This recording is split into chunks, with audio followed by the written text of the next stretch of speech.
नमस्ते स्टूडेंट्स, मैं विक्रम कुमार यादव आज आपके लिए लेकर आया हूँ। एक बहुत ही इंपॉर्टेंट टॉपिक है अदिश क्षेत्र की प्रवणता, जिसको अपन बोलते हैं ग्रेडियंट।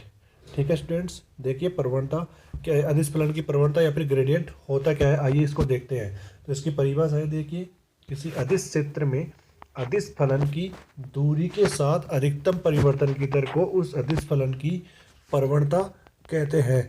देखिए क्या कहना चाह रहा है ये कि किसी अदिश क्षेत्र में अदिश फलन की दूरी के सापेक्ष अधिकतम परिवर्तन की दर को उस अदिश फलन के क्या कहते हैं, प्रवणता। ओके स्टूडेंट, तो देखिए आगे यहाँ पर मैं यहाँ से एक डायग्राम मैंने कंजप्शन कर रखा है।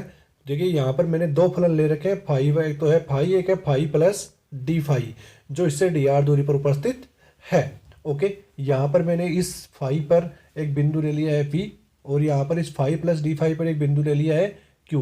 दोनों को मैंने यहाँ पर मूल बिंदु से मिला दिया है। ये देखिए यहाँ से इसका स्थिति से बिंदु ओ से लेकर के पी तक की जो दूरी है उसका स्थिति सदिश है आर वेक्टर, और ओ से लेकर के जो क्यू तक की दूरी है उसका स्थिति सदिश हो जाएगा मेरे पास R plus D R vector. Okay students, यहाँ पर मेरे को अदिश फलन की प्रवणता का मान ज्ञात करना है।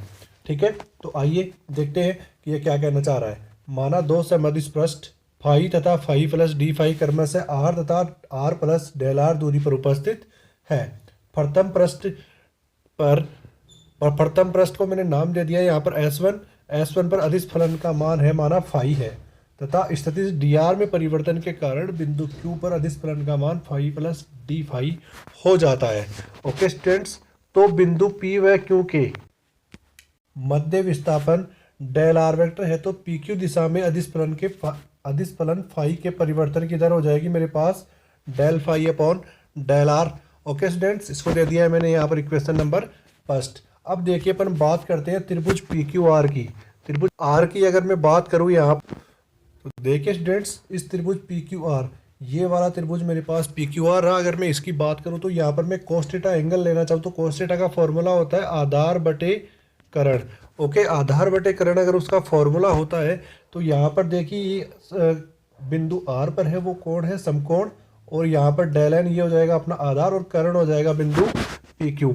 ओके, तो यहाँ से देखिए आगे बात करते हैं। तो त्रिभुज पी क्यू आर से यहाँ पर कोस थीटा ले लिया है मैंने आधार बटे कर्ण, तो आधार हो गया मेरा डेल एन, कर्ण हो गया मेरा डेल आर।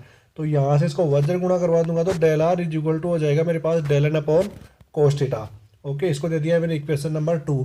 तो बिंदु P से Q तक फाई में R के सापेक्ष परिवर्तन ये हो जाएगा फाई में R के सापेक्ष परिवर्तन del phi upon del R. यहाँ से मैंने समीकरण 2 से डेल आर की वैल्यू उठा करके यहाँ इस समीकरण में रख दी है मैंने, तो मेरे पास बन जाता है ये del phi upon del N into cos theta. यह आ गया मेरे पास इक्वेशन नंबर 2 से। ओके, तो देखिए अदिश फलन की प्रवणता क्या है, फाई में आर के सापेक्ष अधिकतम परिवर्तन की दर, that means del phi upon del R, ये हो जाएगा maximum. Del phi upon del R maximum मतलब यहाँ से इसकी वैल्यू उठा करके यहाँ से रखनी है मेरे को, तो ये हो जाएगा del phi upon del N cos theta maximum. Okay, then यहाँ से मैं इसको रख सकता हूँ कि अगर कोस थीटा अगर मैक्सिमम हो तो 9 थीटा अगर मैक्सिमम हो तो कोस थीटा की वैल्यू कितनी होनी चाहिए 1, क्योंकि कोस थीटा की वैल्यू -1 से +1 तक हो सकती है, जिसकी मैक्सिमम वैल्यू होती है 1। तो इस वाले समीकरण में यहाँ पर मैंने cos theta is equal to 1 रख दिया इस वाले इक्वेशन में।